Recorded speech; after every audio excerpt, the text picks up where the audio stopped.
학생인권 옹호관은 주로 어떤 역할을 하시나요?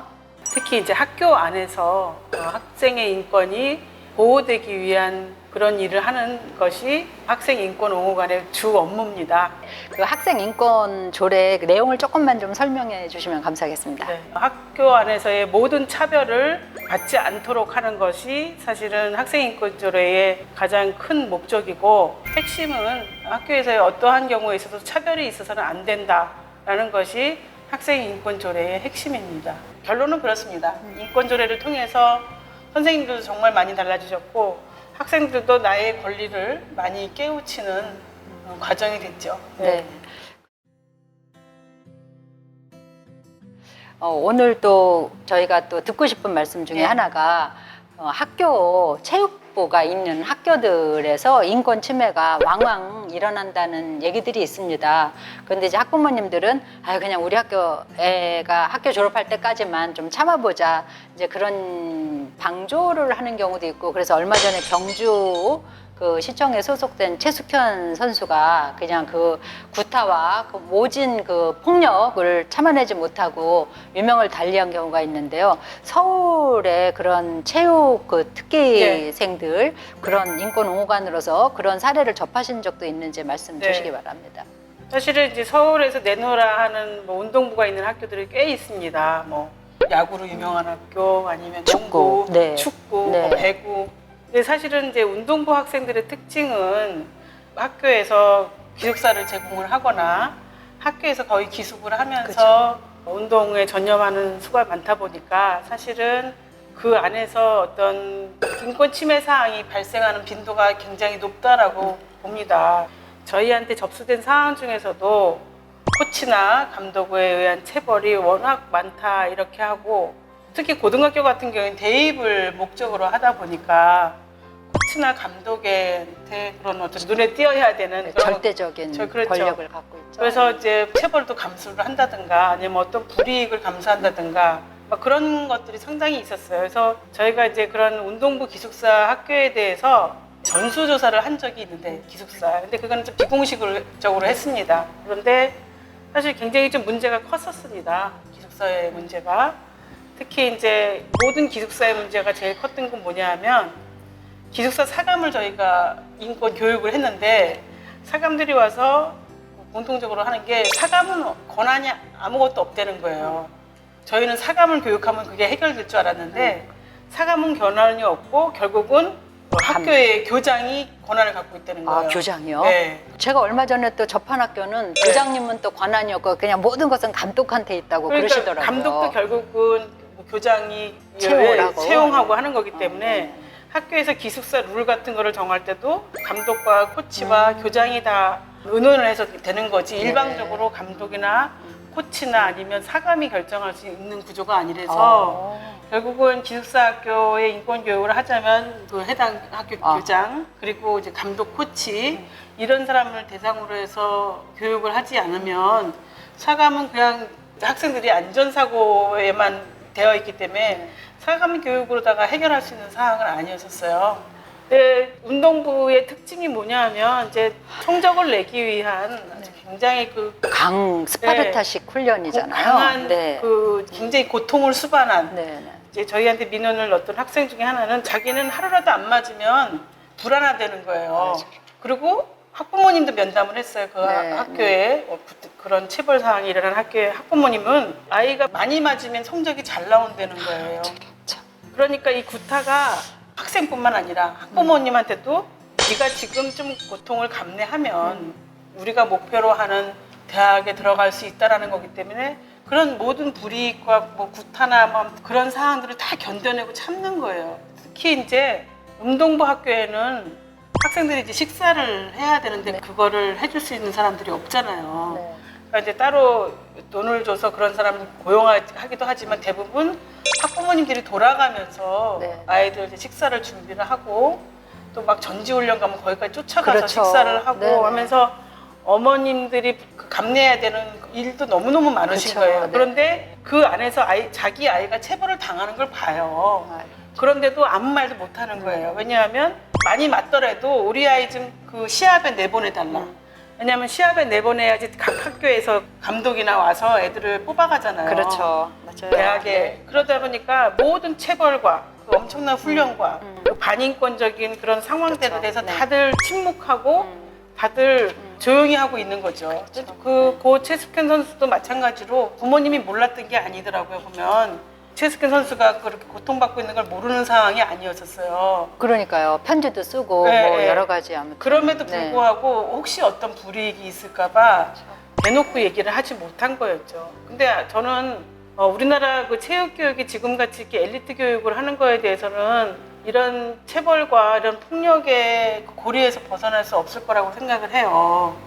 이렇게 엘리트 위주로 그리고 성적이 좋게 잘 나오게 하는 것이 위주로 다 체육 교육을 한다면 우리나라의 체육 교육은 똑같은 앞으로 제3, 제4의 최숙현이 나올 수밖에 없다 이렇게 생각합니다. 그래서 우리가 이렇게 그 몇몇 적성에 뛰어난 학생들을 데리고서 그렇게 막 폭력적으로 해가지고 성적을 좋게 내는 방식 이거는 정말 앞으로 우리나라의 체육 꿈나무나 체육을 희망하는 특기자를 희망하는 사람들한테 바람직하지 않은 방식이고 외국 같을 때 외국에 정말 유명한 선수들 많잖아요. 그 선수들이 그렇게 막 맞아가면서 하는 게 아니라 그 어렸을 때부터 내가 좋아하는 거를 즐겁게 운동을 해서 어떤 성과를 내는 거고 그런데 우리는 그냥 굉장히 모질게 네. 훈련하고 정말 그렇게 폭력적인 방식으로 하고 그리고 또 선후배 간에 엄청 폭력적으로 그렇죠. 하게 하고 최숙현 선수도 그렇게. 그러니까 네. 지금 초중고에 있는 운동부 선수도 마찬가지인 거예요. 그렇죠. 그게 아주 똑같이 복사판인 거죠, 네. 지금. 그러니까 이제 코치가 폭력을 휘두르지 않으면 거기서 좀 뭐 성적이 좋거나 아니면 뭐 운동부 선배거나. 이런 애들한테 맡긴단 말이에요. 너희 후배 네. 손 좀 봐주라. 완장을 네. 채워주는 거나 그러면 이제 마찬가지죠. 걔네들도 똑같이 코치가 때리는 거 때려서 가리키는 거 보고 이렇게 해야 된다라고 답습을 하는 거예요. 이런 엘리트 교육, 엘리트 체육은 사실은 앞으로 우리나라 체육 방식에 있어서 굉장히 고질적인 문제라고 계속 지적했잖아요. 그렇죠. 그 그래서- 조희영 교육감님은 예. 공부하는 그 운동선수 그 선거 공약에 내세우면서 애들 수업을 꼭 반드시 시키겠다고 약속하지 예. 않았나요? 네, 그리고 그거를 약속을 하셨는데 사실은 되게 한계가 있는 거예요. 그러니까 그 중에서 그 옛날에 올림픽 때 뉴질랜드에서 그 살던 한국 학생이 이제 뉴질랜드 국적을 가지고 올림픽에 참여사고를 했는데 그 뉴질랜드에서 선생님이 비행기를 타고 그 올림픽 현장으로 와서 애들을 공부를 가르치더라는 거예요. 네, 그 네. 남은 시간에. 우리로서는 상상도 못한 일인데 그렇죠. 있는 수업도 빠지고 지금 그러니까요. 오후는 내동 그냥 운동만 하는 경우가 많잖아요. 네, 그런데 사실은 교육감님이 그렇게 공약을 하고 그렇게 얘기를 했지만 우리나라의 그 교육 시스템, 특히 그 엘리트 체육 시스템에서는 공부가 병행된 체육을 하는 것이 굉장히 힘든 불가능하죠. 거예요. 네. 네, 네.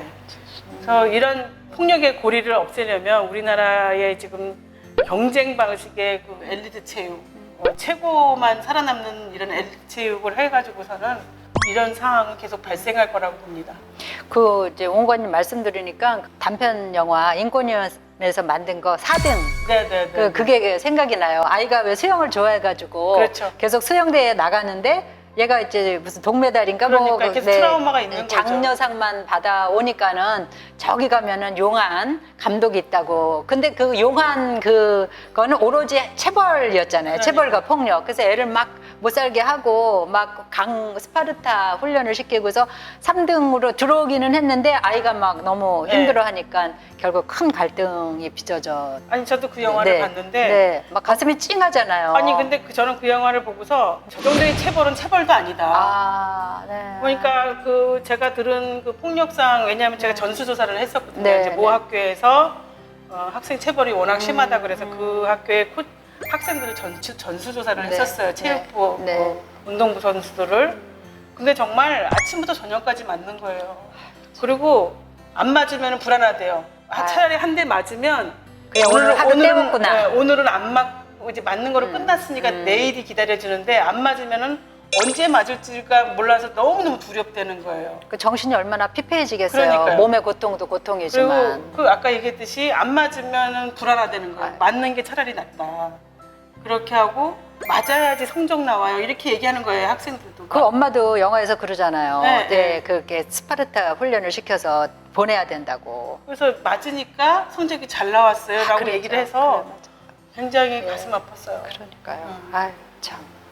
그 학부모들은 어떻게 좀 아이를 지도를 해야 될까요? 뭐 특히 체육을 하는 학생들의 경우는 제2, 제3의 최숙현 선수가 나오지 말라는 법이 없잖아요. 사실은 이건 뭐 학부모가 뭐 어떻게 해서 될 문제는 아닌 것 같고 우리나라의 교육 시스템, 특히 운동 선수들을 키우는 시스템은 지금과 같은 방식으로 다 해가지고서는 계속 폭력적으로 다 될 거고 하다못해 동네에 그 태권도 가리키는 데도 가보면은 너무 그 폭력적인 방식으로 다 애들을 막 어린애들을 막 기합 주고 그러는 거예요. 그래서 왜 운동을 하면은 저렇게 엄격하게 그리고 군대식 그런 문화 같은 게 너무 그 체육부에 만연해 있잖아요. 요즘은 사실은 군대도 그렇게 안 하거든요. 글쎄 군대는 도리어 핸드폰도 자유롭게 쓰게 하고 그러는데 학생 애들은 들어가자마자 핸드폰 반납하고 뭐 그렇고 사니까는 그러니까 오히려 군대는 민주적인 방식으로 많이 달라졌는데 그러게요. 오히려 학교는 예전 그 일제시대 때 그 군사문화 그대로 답습한 아주 억압적이고 폭력적인 방식으로 계속 학교에서 체육교육을 받는 시스템이잖아요. 그래서 그 생각을 우선 바꿔내야 되고 체육에 대한 그다음에 우리나라도 이렇게 정말 아까 말씀드린 대로 뭐 엘리트 교육 이렇게 몇몇 사람만 하는 게 아니라 체육 저변을 활동화시켜서 모든 사람이 그 체육 활동 다 좋아하게 하고 또 그중에서 재능이 있고 거기에 할 의사가 있는 사람들을 열심히 가르쳐가지고 하면 되는 거지 이렇게 지금 막 솔직히 뭐 막말로 하면 막 두들겨 패가지고 애들 선수 만드는 거에 대해서 그게 얼마나 단명할까라는 생각이 드는 거예요. 그리고 이제 막상 또 평생 운동을 할 수 있는 게 아니잖아요. 그렇죠. 이게 나이가 있으니까 그 이후에 또 삶을 전혀 그 폭력이 보장해주지 못하는데 네, 학생 인권 옹호관으로서 특히 최근에 최숙현 선수와 관련된 그런 학교 체육의 그런 폭력성의 문제 이런 것들을 좀 소개도 해주시고 그런 방향성에 대해서도 이렇게 말씀을 해주셨는데요. 혹시 마지막으로 하시고 싶으신 말씀이 있다면? 네, 학부모님들이 우리 아이가 학교 보내놓고 굉장히 불안해하세요. 우리 아이가 혹시 학교 안에서 왕따가 되진 않을까 아니면 인권 침해를 받을까 하는 걱정을 하시는데 사실 인권이라는 건 아주 단순합니다. 나의 권리를 보장받기 위해서 상대방의 권리를 인정해주면 되는 거거든요. 그래서 서로가 존중하면 이게 다 되는 건데 그 안에서 사실은 자꾸 위계 질서를 가리키는 사회 분위기 그다음에 우수한 사람만 계속 키워지는 이런 분위기 이런 분위기를 사회적인 결정권자들이 그런 경쟁 교육을 빨리 없애버리고 모든 사람이 다 행복할 수 있는 평등 교육으로 갈 수 있도록 어른들이 노력해 주셔야죠. 그래서 학부모님들도 우리 아이들을 집안에서 가르칠 때 성적이 좋게 나오거나 아니면 경쟁에서 누구를 넘어서는 교육을 아니라 우리가 같이 협동하면서 같이 살아가는 시대를 같이 살아갈 수 있는 우리 아이들로 좀 존중하면서 키워줬으면 좋겠습니다. 네, 예전에는 엄마한테 야단 맞으면 뭐 강아지한테 화풀이하고 막 그렇게 모든 가족의 그 서열이 이렇게 정해져 있었는데 요즘은 사실 강아지한테도 그렇게 함부로 하지 못하잖아요. 그런데 어떻게 요 학생이라는 요 그룹만 자기의 그런 자유시간도 뺏겨서 오로지 공부에 매진해야 되고 엄마들도 그걸 뻔히 알면서도 그 아이의 인권과 건강권 이런 거를 전혀 지켜주지 못하는 블랙홀 같은 요 학생 인권 문제를 각 가정에서부터 네, 한번 좀 생각을 해야 되는데 엄마들은 다 그렇게 좀 합리화를 시키거든요. 우리 애만 그런 것도 아니고 다른 집에도 그렇고 막 이런 방식으로. 아니 근데 제가 지난번에 교복 자율화 그거를 학부모, 교사, 일반인, 학생 토론회를 해보니까 선생님들은 오히려 학생들 자유롭게 체육복 입고 등교하고 편한 대로 입고 왔다 갔다 했으면 좋겠다라고 얘기들을 하더라고요. 그런데 그렇게 해서 등교를 시키게 했더니 주변에서 학부모들이 막 지적을 하더라는 거야. 애들 그렇게 해서 아이들을 위험하게 빠뜨린다든지 아이들을 불량스럽게 보인다든지 이러면서 주변에서 워낙 지적을 많이 받다 보니까 결국은 학교도 그 주변 분위기와 학부모들의 민원에 의해서 다시 애들을 교복을 입히게 되는 이런 상황이 생겼다고.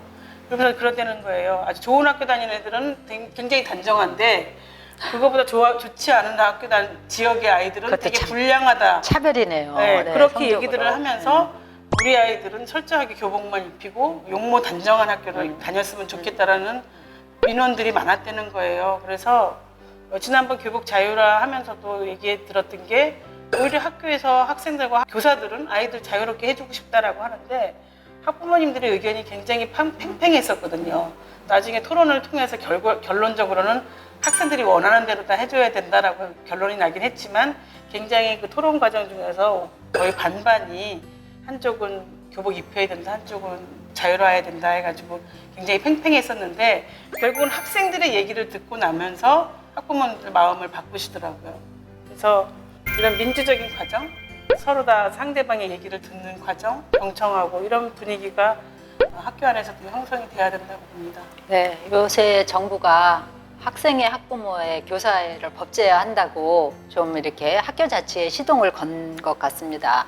최근에 또 어떤 위원들은 그 학교 운영위원회 할 때 학생의 참가를 뭐 제도화하자 이런 법 개정안을 냈다는 얘기도 있기 때문에 지금 온라인 그 원격 교육을 많이 해갖고 진짜 지난 6개월의 공백이 어떻게 사회 현상으로 나타날지는 모르지만은 아무튼 좀 윤명아 전 인권옹호관님이 하신 말씀을 바탕으로 각 집에서부터 학생 인권을 좀 생각해보는 그런 좀 시간이 되었으면 좋겠습니다. 네, 오늘 말씀 감사합니다. 네, 고맙습니다.